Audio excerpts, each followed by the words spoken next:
We are now moving on to the study of stars. Today we will discuss the light, heat, mass, and size of stars.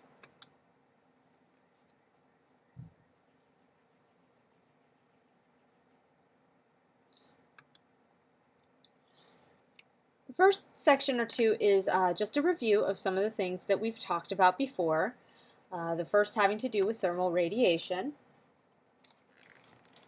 We talked about how temperature is actually related to the motion of the atoms and how fast they are moving. And the faster they are moving, the hotter the object.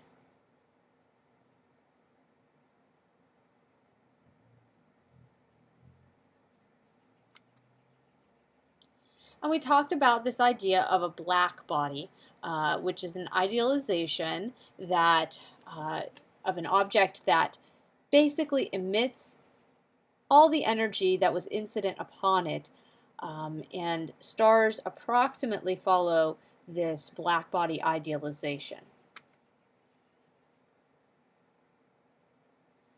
If you are to plot the radiation that a black body gives off, it looks like the curves depicted below in various colors. All of these curves have some kind of peak at some particular wavelength of light. And so we have some phenomenon that we see here, and that is that the bluer the star, the more it actually gives off radiation. So that means it's got a hotter temperature.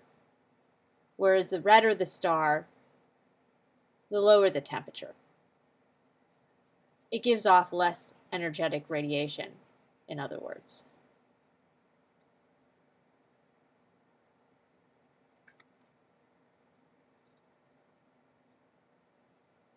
So we talked about how you could think of this law in terms of a stove that as it gets hotter and hotter becomes closer to the bluer end of the spectrum. So when you first light a burner on an electric stove, it might first glow an orangish color, and then that orange gives way to a hotter yellow color as it warms up and becomes hotter. Yellow is closer to blue than is red. So the hotter the burner, the bluer the burner, even though we don't think about that in terms of blue as a color.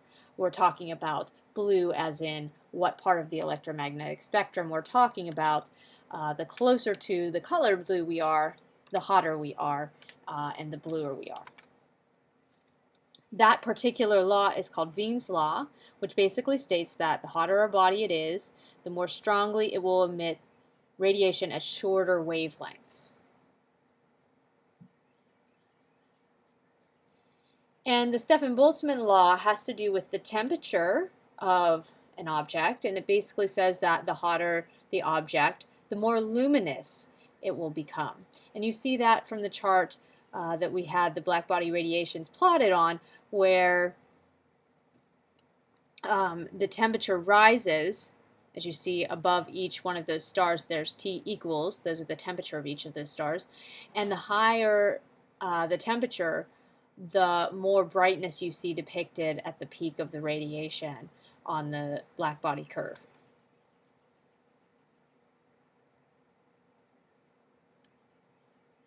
So relating temperature to color,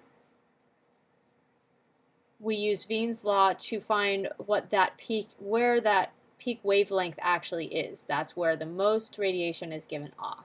And this is the equation that we would use to calculate that. The Stefan-Boltzmann law, on the other hand, relates the luminosity to the temperature, and it also follows a fairly simple equation with just another constant in front. But notice that temperature is to the fourth power, so that if we only increase the temperature by a little bit, we get a lot more radiation. So if we double the temperature, then the luminosity is 2 to the 4 times greater. So that would be 2 times 2 would be 4, and then 4 times 2 would be 8, and then 8 times 2 would be 16. So that's to the fourth power, 16 times more luminous if we only just double the temperature. So although stars follow this approximate black body curve, it's not perfect. There are chunks of radiation taken out of the curve, and those are what we call the lines in their spectrum. So if we had a continuous spectrum, we would just see all the colors of the rainbow in a nice plotted curve like you would see for those idealized versions of the black body radiation. And so that would be the idea of a continuous spectrum. But we know that certain atoms and molecules have chunks of wavelengths that they can absorb or emit based on what's happening with them atomically, and they do so at specific wavelength values. And you can think of these kind of like fingerprints. There are examples here of helium and hydrogen, which you see appear differently. You can think of them as a barcode or a fingerprint. The series of lines you see in the first example is the unique fingerprint or barcode for helium, and the one below that is the unique fingerprint or barcode for hydrogen. So if instead of emitting those lines, they are absorbed, you actually see that those same lines at the same wavelength, only now they are dark. A few of you got confused on the exam. This is a common misconception, actually, that you need a cloud of gas to absorb. And so I apologize if this cartoon is a little confusing because it does seem to show a cloud of cool hydrogen gas being separate from the star, but really all that you need is something cooler than the layers below. So the outer layers of the star are cooler than the inner part of the star, and so you see these absorption lines based on the fact that the cooler outer layers of the star have absorbed those pieces of light at those particular wavelengths. So you don't need another gas source in between us and a star. You just need the star itself. And when you see these dark lines, then it will tell you something about what kinds of atoms or molecules are present in the star based on what wavelengths these occur at and what we know about the fingerprints or barcodes of different atoms and molecules. So again, these are the various kinds of spectra you can have. A continuous spectrum, again, has no lines taken out of it. An emission spectrum is when the atom or molecule actually gives off radiation, and the absorption spectrum is where it absorbs radiation. And that example C is what we generally see when we look at stars. So here is a spectrum of the sun. You see it is almost continuous. If you kind of back up and look at the rainbow on the left, you almost might not notice these black lines being taken out. But if you plot them specifically, then you can see what wavelengths they occur at, and you can associate those with different atoms or molecules. You can see, for example, that the sun contains some calcium. But, you know, as we know, the sun, as you probably know, the sun is actually mostly comprised of hydrogen, so those lines are also present. But there are also other atoms that are represented here. For example, sodium and magnesium are also present in the sun. So we talked a little about the luminosity of stars, how much radiation they give off. Let's talk about that more in depth. When you look at the night sky, you see things that some of which appear to be brighter than other things. Based on their brightness alone, you might conclude erroneously that, for example, Halley's Comet might be giving off more radiation than a star that's appearing next to it. You know, it would be understandable to make that assumption, but it turns out that how bright something appears to us has not only to do with how much luminosity and energy it outputs, but also how far away it is in space. So looking at the brightnesses of stars doesn't tell us right off the bat exactly how luminous they actually are. Instead, we have to also account for the distance we are away from that star. And that um, brightness that we observe decreases rapidly as we move away from the star. So there's the inverse square law that tells us that the brightness we observe is related to the distance squared we are away. So in other words, all that light has to spread out over another sphere that is even larger in radius than if we were closer. And so since it has to spread out over an entire sphere, then the brightness is rapidly decreasing. In other words, if we move twice as far away from a star, it appears 2 squared, 2 to the 2, times as dim, which means 4 times as dim. If we move 3 times as far away from the star, then it appears 3 squared, or 3 to the 2, times as dim, which would be 9 times as dim.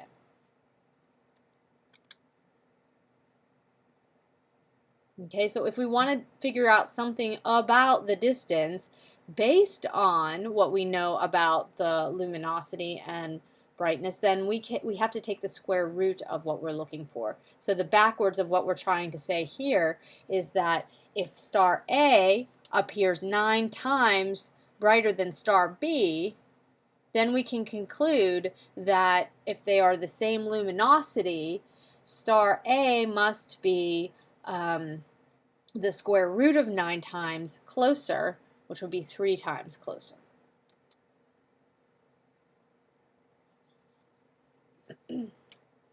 Astronomers have invented what's called a magnitude system to talk about how bright stars appear to us. It's not essential that you understand the nuances of the system, but just that it also, a change in magnitude indicates a very big difference in how bright something appears. So for example, if you look at the Little Dipper here, you see some that are marked as magnitude 2 and others that are marked as magnitude 4, and there's a huge difference between how bright 2 appears and how bright 4 appears, or even 3 as well. So with this system, when you have a smaller number, that indicates a brighter star. Absolute magnitude has to do with how bright each star would appear if we put them the same distance apart.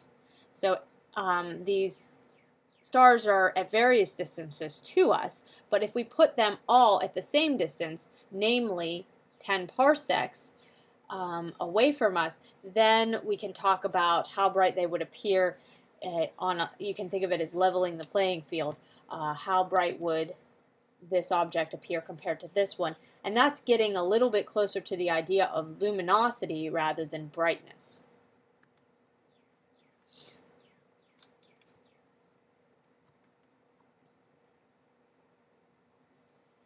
So here's a cartoon which more carefully explains that these absorption lines take place in the atmosphere of the star because it is cooler than the inner part of the star. So in other words, we do not need that cloud of gas that was depicted in the earlier cartoon. We just need this cooler atmosphere. Keep in mind that it's still a very hot atmosphere compared to what we're used to, but compared to the interior of the star, it is much cooler, and so photons have difficulty making it through this atmosphere without some of them being absorbed and these dark lines appearing. Again, this is just talking about Wien's law and how from the maximum wavelength of light, in other words, at what wavelength is the star the brightest, we can then determine what the temperature is, the surface temperature of that star. The hotter the star, the closer to the bluer end of the spectrum this wavelength will be. But if we have a wavelength that's closer to the redder end of the spectrum, that would correspond to a star that is lower in temperature.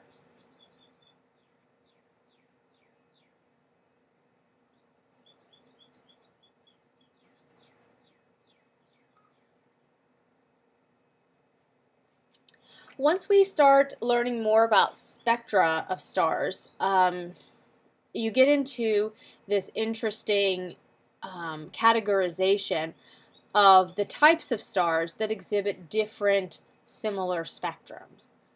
If you look at the three examples here, you see that, for example, a B-type star's spectrum looks very, very different from a G-type's, which looks very, very different from an M-type's. In other words, there's a whole class of stars that have spectra similar to the top example, and then a whole class of stars that have a spectrum similar to the middle example, and a whole class of stars that have a spectra similar to the M-type example. And when people were trying to make sense of this around the turn of the 20th century, it wasn't really known what these spectra meant, except that all of these stars seemed to exhibit this similar spectrum, and all of these stars exhibited a similar other spectrum. So Annie Jump Cannon attempted to come up with a system to categorize all of these stars, and so she just labeled them with letters of the alphabet, and she started with type A and type B, and she just went through the alphabet like that. And it turned out that some of the categories that she was calling distinct ended up really being two of the same kinds of stars, and what she didn't understand quite at the time was which one of these spectra corresponded to hotter or cooler stars. So once that was all figured out, the alphabetical order got thrown into disarray, and these labels are seemingly kind of arbitrary now, but since we already developed that system, we still use those particular letters to talk about those particular spectra. And so if you arrange the types of spectra from hottest to coldest, you would have as the hottest kind of stellar spectra an O star. So an O star has the hottest surface temperature, in other words. A star which exhibits a spectra like the B type in this example here then would be the next hottest type of star. And A would be the next hottest. F and G, which is our sun, would be sort of in the middle there. And then even cooler than that, you have K stars and M stars. There are various mnemonics to help you remember the order of these spectral classes, which, you know, Oh Be a Fine Girl, Kiss Me is probably the most famous. But you can make up your own if you wish. It isn't important that you know all of the spectral classes. However, I would like you to know that the sun is a spectral class G star, and that the hottest kind of star is an O star, and that the coolest kind of star is an M star. So in between, if you're a little sketchy on that, that's fine, but do know the hottest, the coolest, and the sun. This shows you the different temperature ranges we're talking about for these various spectral classes. O stars are, as you see, almost 10 times as hot as are M stars, the coolest kind of stars. So the hottest stars are there in the O class at 30,000 Kelvin, whereas the coolest stars are around 3,500 Kelvin in the M class. And we subdivide those classes even further, giving them a numerical value to be very specific about the kind of star that we're talking about. And so again, that's kind of beyond the scope of what you'll learn here, but you will know, you should know that the sun is a G star, and that is specifically, it is a G5 star. So here are the spectral classes again, along with their temperature ranges and specific features that make those spectrum kind of unique and stand out as being part of that class. Notice that then when we get to cooler stars, you see absorption not just of ions or atoms, but you start seeing absorption of molecules. And that should make sense because the outer layers of those stars are even cooler, so that bonding can occur, and you have molecules in existence in addition to isolated atoms. But the sun is right there, kind of in the middle of all of these temperature ranges in a spectral class G. So you may or may not realize that stars often come in pairs or more. We are kind of unique in our solar system in that we do not have a partner which we orbit. So most stars, probably the majority of stars even, or at least very many of them, are found together in a binary system. And a binary system then is probably at least as common as a single star by itself. When you see a binary system, you can identify it in different ways. We talked about visual binary systems when we talked about exoplanets and specifically HD 80606b, because its parent star HD 80606 is in a visual binary system with a neighboring star HD 80607. We can actually see those two stars visually, and so we call them a visual binary system. But you can imagine that the distance between a binary star system is much, much smaller than the distance we are in general to that star. So when you have two lights that are very close together and you move very far away from them, they kind of just conglomerate together into one, and you can't really see them separated from each other in most cases like you can with HD 80606 and HD 80607. So we have to rely on other techniques to determine whether or not there is a secondary star there orbiting the star that we see. And so sometimes we can determine that based on their spectrum and using radial velocity techniques similar to what we did with exoplanets, where you see some kind of Doppler shift occurring on a periodic basis. First the star's light is red shifted, then it's back to normal, then it's blue shifted, then it's back to normal, then it's red shifted again, and so on. Because that technique doesn't necessarily identify whether it's a planet or star orbiting the star, we have to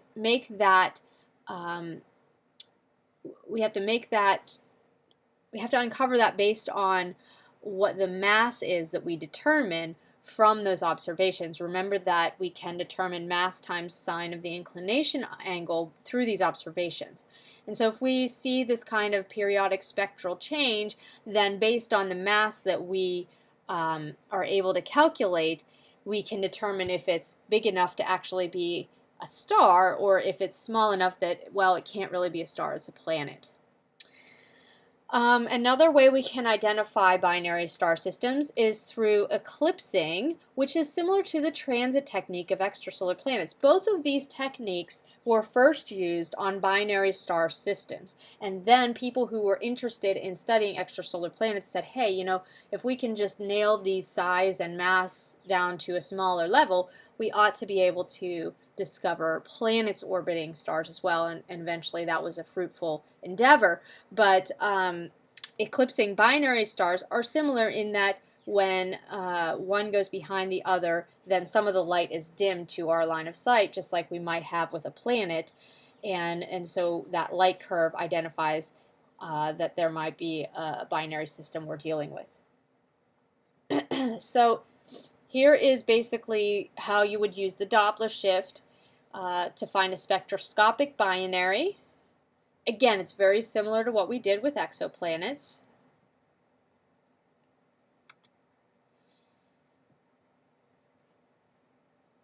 And if you use that technique, you really can only tell what the combined mass is of the two stars, because, you know, when we did M sin I, we were making the assumption that one was much more massive than the other. But if they're two stars in all likelihood, then they're not necessarily as different in mass. They're not going to be as different in mass as, say, a planet and a star would be. So once we deduce that we're dealing with a binary star and not a planet, then all we can say for sure is what the combined mass of the two actually is.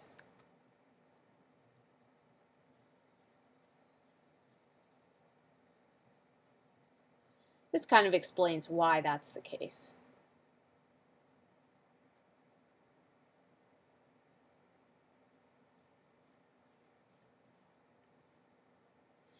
And then we go on to say that even though we can only determine the combined mass, if we happen to know the star's distances from the center of mass, then we can calculate each star's individual mass.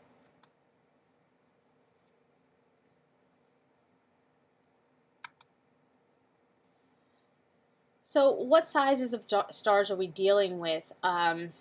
There are different ways that we can look at stars to try to determine how large they actually are, but in general, there's just too much smearing out and blurring that occurs to actually measure much about how big a star actually is directly.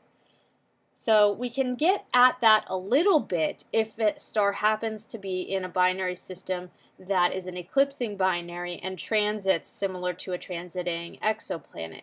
Because when that transit occurs, just like we did with an extrasolar planet, it would tell us something about the radius of what's being transited. And so from the primary and secondary transit, we can then deduce what size of stars we're dealing with.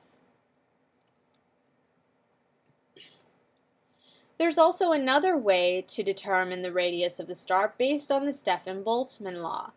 And so if we use the formula here where r squared is the radius of the star, then we can, if we know the star's luminosity and temperature, we can then deduce what its radius is.